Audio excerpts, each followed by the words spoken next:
So next topic है हमारा अस्थि शारीर ऑस्टियोलॉजी। अस्थि जो वर्ड है ना, ये ऐसा, इसकी निरुक्ति अगर आप नोटिस करोगे तो आपको पता चलेगा ये वर्ड आखिर आया कहाँ से है। तो अस्थि संस्कृत में निरुक्ति होती है इसकी अश्यते क्षिप्यते व अस्थि। ठीक है, मतलब कि एक दिन ऐसा आता है जीवन में कि शरीर तो जल जाता है, ठीक है, फिर भी कोई चीज़ जो है जो बची रह जाती है वो है अस्थि, जिसको ले जाके फिर गंगा जी में डाल देते हैं। तो इसलिए क्योंकि ये सब कुछ चले जाने के बाद भी विद्यमान रह जाती है, इसका अस्तित्व बच जाता है, अस्थि इति। ठीक है, तो ये अस्थि है, इसको बाद में फेंक दिया जाता है, प्रवाहित कर दिया जाता है। तो अश्यते क्षिप्यते वा, ऐसा भी एक मीनिंग इसका निकाला जाता है, इसलिए जो है अस्थि है। क्रीमेटेड एसिड और बोन्स है ना, ये सब में आती है। अच्छा, फंक्शन से शुरुआत कर रहे हैं हम लोग। फंक्शंस क्या है? तो फंक्शन वही स्केलेटन सिस्टम का फंक्शन क्या होता है, सपोर्ट देना, प्रोटेक्शन देना, मूवमेंट करना, वो सब चीज़ें इसमें आएगी।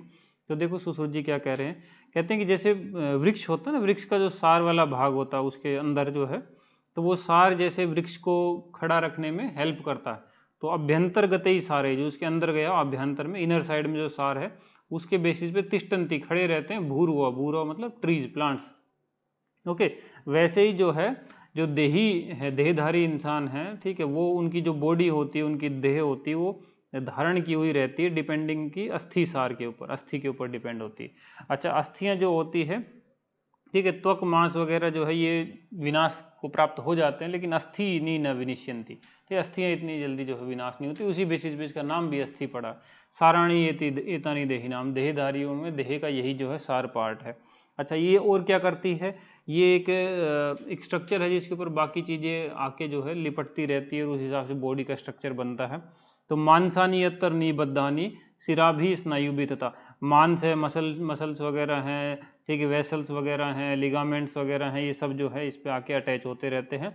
ये अस्थि को ही आलम्बनम कृत्वा, उस पर चिपक के लिपट के जो है, न सीरियंते पतंती, वाके शीर्ण नहीं होते, गिरते नहीं हैं, इसका स्ट्रक्चर को यूटिलाइज लाते हैं वो सब लोग। तो ये कभी कभी है ना, श्लोका रख के एग्जाम में पूछ लेता है बताओ किसके फंक्शन है, तो अपने को पता रहना चाहिए कि अस्थि के ये फंक्शन है। फिर आ जाओ आप, अस्थि की संख्या के बारे में क्वेश्चन आया करते हैं एग्जाम में कि किसने कितनी संख्या मान रखी है। तो अपने जो चरक आचार्य हैं उन्होंने मान रखी है संख्या 360।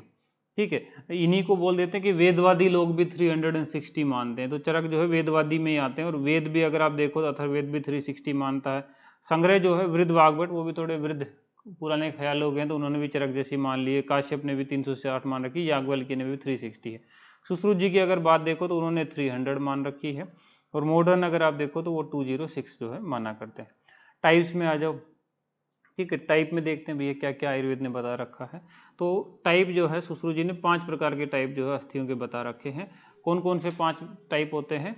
एतानी पंचविधानी भवंती, ठीक है, कौन कौन सी पंचविधानी? कपाल रुचक तरुण वलय नलक संज्ञानी, कपाल रुचक तरुण वलय और नलक संज्ञानी। अब मान लो अगर आपको श्लोक वगैरह याद करने तो आप सीधे सीधे कर सकते हो, नहीं श्लोक वगैरह याद करने हैं, ठीक है, तो आप जो है करूत वन करके भी इसको याद कर सकते हो कि अस्थि वह 5 प्रकार की है। कौन कौन सी 5 प्रकार की है? तो करूत वन ऐसी 5 प्रकार की। हमेशा ध्यान रखना, मैं बार बार बोलता हूँ, चीज़ें आपको ऐसे ही मेमोराइज करनी है जिससे कि लॉन्ग टर्म मेमोरी में वो रह सके। ओके, तो करूत वन से नाम याद हो जाएगा वो, कपाल रुचक तरुण वलय और नलक संज्ञा। अब आ जाओ सबसे पहले कपाल। ठीक है, कपाल क्या होता है? तो कपाल सिर वाली जो अस्थियां हैं, ठीक है, उससे आप ज़्यादा अंदाज़ा लगा पाओ, क्योंकि सिर को ना कपाल नाम से आज भी लोकल लैंग्वेज में बोल देते हैं। तो वैसे घड़े का टूटा हुआ सा ठीक सा होता है, वही कपाल तो उस तरह की है। अगर हम कोरिलेट करें तो इसमें जो है जनरली फ्लैट बोन्स जो है वो आया करती है। तो जैसे जानू हो गया, ठीक है, जानू होता है पटेला, ठीक है, तो पटेला इसमें आ जाएगा। नितंब हो गया, नितंब में आएगी आपकी हिप बोन्स जो है वो इसमें आ जाएगी। अंश हो गया, अंश में आपका स्कैपुला आ जाएगा। ठीक है, गंड प्रदेश में जाइगोमेटिक बोन्स जो आपकी चीक बोन्स हैं वो आ जाएगी।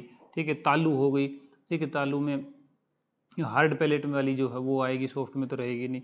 शंख वाला आ जाएगा आपका, जो टेम्पोरल रीजन की बोन्स हैं वो सब आ जाएंगी। और फिर कह दिया कि सिर की अस्थियां, जो स्कल वाली जो बोन्स है, उन सबको जो हम कपाल अस्थियों में जो है रखेंगे। तो आप बेटर है इस श्लोक का याद कर लो, तेसाम जानू नितिम्बांश गंड तालु शंख सिरेसु कपालानी। जानू नितिम्ब अंश गंड तालु शंख सिरे, ये सब जो है कपाल अस्थियों में आती है। फ्लैट बोन्स में जनरली हम इनको रखा करते हैं। ठीक है, फिर आप आ जाओ रूचक वाली पे। रूचक नमक के जैसी इनकी एक्चुअल में चमक होती है ना, इसलिए इनको रूचक अस्थियां बोल देते हैं। रूचक नमक का भी टाइप रहता है। तो उसकी आकृति चमक वगैरह उसे मिलती है, चूरा चूरा होने पे वैसा हो जाता है वो, इसलिए इनको रोचक अस्थि बोलते हैं। इसमें आते हैं दांत, दशनास्तु रुचकानी, जो टीथ हैं वो रोचक अस्थियों में आते हैं। तरुण, ठीक है, तरुण मतलब जो यंग हो, पूरी तरह से सोचो कि एक हार्ड नहीं हो पाई, इसलिए तरुण नाम दिया। तो इसमें आते हैं कार्टिलेज, जो हार्ड नहीं हो पाए, सॉफ्ट रहते हैं ना, बोन तो हार्ड स्ट्रक्चर होती, तो कार्टिलेज में आते हैं तरुण। कौन कौन से? ग्रहण, कर्ण, ग्रीवा, ये बहुत एग्जाम्पल रख रख के पूछता है कि कौन सा वाला है कौन सा वाला नहीं, तो आपको सबके याद रहने चाहिए कौन सा वाला किस कैटेगरी में जाएगा। ग्रहण, कर्ण, ग्रीवा, अक्षी, कोशिशु, तरुणानी, इन जगहों पे जो है ये कार्टिलेज है।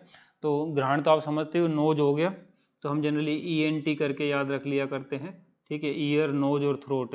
तो ईयर मतलब यही ग्रहण हो गया, नोज जो है आपका, सॉरी, ईयर मतलब आपका कर्ण हो गया, ठीक है, ग्रहण जो है उसमें नोज आ गया, ठीक है। थ्रोट से हम ग्रीवा, उस तरह से हिंट लेने के लिए थोड़ा ग्रीवा से याद रख लेंगे। बाकी जो है ENT के साथ ही आई वाला डिपार्टमेंट भी है, और आयुर्वेद में तो ENT और आई दोनों शालाक्य में ही आते हैं, तो शालाक्य वाली जो है ये, ठीक है, तरुण वाले में आ जाएगी, ठीक है जी। अक्षी, कोशिशु, तरुणानी, ये काट ले। फिर है वलय वाली पार्ट, वलय मतलब होता है रिंग, ठीक है, गोल, ठीक है, गोल गोल जो स्ट्रक्चर उसको वलय बोलते हैं। तो इसमें वो बोन्स आती हैं जो गोल वगैरह होती है, मतलब कि गोल थोड़ी सी ना बैंड है, और इस तरह से, जैसे कि मतलब रिब्स हो गई, जैसे वर्टिब्रा हो गई, तो उस एंगल वाली जो है वलय हुआ करती है, समझ रहे हो ना आप, ठीक है। तो ये आती है आपकी वलय में, और घुमावदार अस्थियां कह सकते हो इनको आप। तो पार्श्व, पृष्ठ, उरेसु, वल्याणी, तो पार्श्व होना चाहिए, ठीक है, पृष्ठ होना चाहिए, ठीक है, और उरे प्रदेश होना चाहिए। तो हम याद रख लेते हैं कि जो पप्पू है, पप्पू की जो बोन्स होती है वो वलय वाली होती है, बड़ी घुमावदार होती है। अच्छा, फिर आ जाएगी, इसके अलावा जितनी भी बन गई वो कह दिया कि शेषाणी नलक संज्ञा नहीं, बची हुई सारी अस्थियों को नलक में रख दो। नलक मतलब होता है लंबी, ठीक है, लॉन्ग बोन्स, ठीक है, जैसे कि आपकी हाथ पैरों की हो गई, है ना, तो लंबी होती है इसलिए नलक नाम दे रखा है। आपके लॉन्ग सिलेंड्रिकल होती है, जैसे आप ले लो ह्यूमरस ले लो, फीमर ले लो, रेडिया ले लो, अल्ना ले लो, ये सब की सब जो है नलक अस्थियों में आपकी चली जाएंगी। ओके, तो इस तरह करके आपको याद रखना था, करूँ तो 1 रखो और ऐसे ऐसे बनाओ और काम चल जाएगा, ठीक है।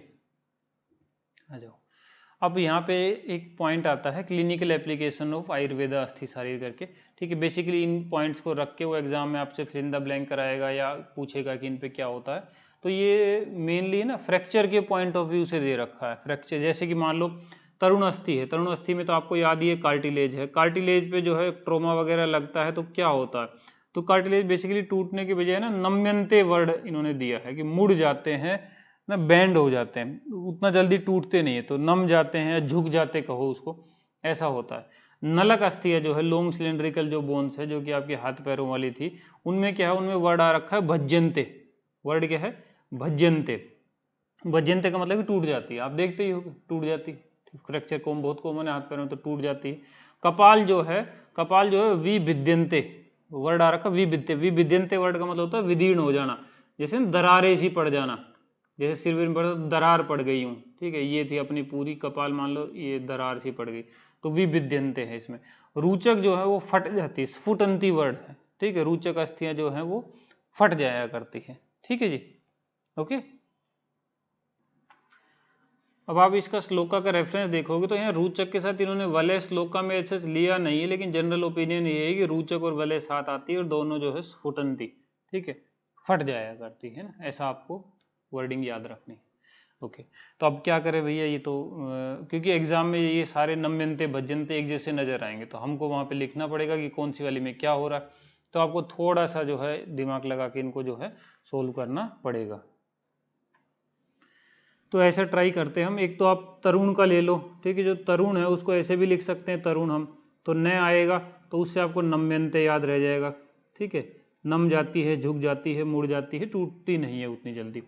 अच्छा, नलक को हम क्या करें, तो नलक को आप ऐसे याद कर सकते हो, एक तो कि पहले टाइम पे क्या होता था कि पानी जो है उतना अच्छा आता नहीं था घरों पे, ठीक है, तो नल का एक गवर्नमेंट का होता था, तो नलके से बस कभी कभी पानी मिलता था, है कि नहीं, सब लोग नलके से पानी भी भरा करते थे, तो उस टाइम पे जो है नलके की बड़ी वैल्यू होती थी, तो नलके को जो है लोग भजते थे, जैसे भगवान का भजन करते हैं कि आएगा आएगा पानी आएगा, तो नलक से जो है भजनते वर्ड ले सकते हो आप, क्योंकि थोड़ा हिंट इसलिए रखना है कि भजनते भुजनते नहीं फिर बाद में एक जैसे नजर आएंगे, वैसे तो आप समझ गए ना कि भाई भजनते मतलब टूट जाना, और तो लॉन्ग सिलेंड्रिकल हाथ पैर वाली बोन्स होती है, फीमर है हो गई आपकी, ह्यूमेरस हो गई, रेडियस ना, वो टूट जाया करती।